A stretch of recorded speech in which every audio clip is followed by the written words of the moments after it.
पीयूष एक ऐसा व्यक्ति था जो हमेशा दूसरों को धोखा देकर सुखी जीवन जीना चाहता था। यह कौशल उसने अपने पिता से सीखा था। वास्तव में उसके पिता पहले एक शिक्षक थे, लेकिन वे मूल्यहीन, अमानवीय और धन के लालची थे। यही गुण पीयूष और उसकी दो बहनों में भी आ गए थे। शिक्षक परिवार होने के बावजूद वे सभी अशिक्षित थे।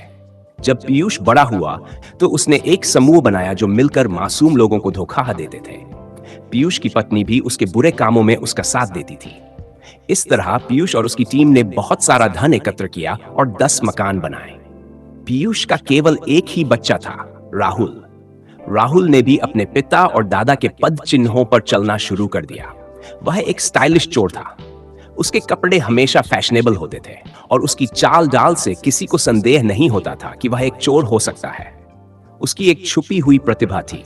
वह किसी के सामने भी चोरी कर सकता था, लेकिन कभी पकड़ा नहीं जाता था। राहुल को पेन की कैप चुराने का विशेष शौक था।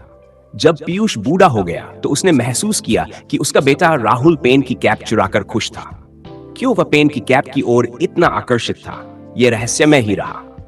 चाहे जो भी हो, राहुल मासूम लोगों को धोखा देने के अपने पारिवारिक व्यवसाय में खुश था और पीयूष की पत्नी बड़े भाई नाम के उसके सहयोगी के साथ खुश थी। इस बीच पीयूष अकेला एक देशी खाट पर लेटा हुआ अपने दिन गिन रहा था, मौत की प्रतीक्षा कर रहा था। उसके दोस्त भी पीड़ा में थे। पीयूष के एक दोस्त की 2 बेटियां थीं और उनकी कहानी अगले एपिसोड में साझा की जाएगी।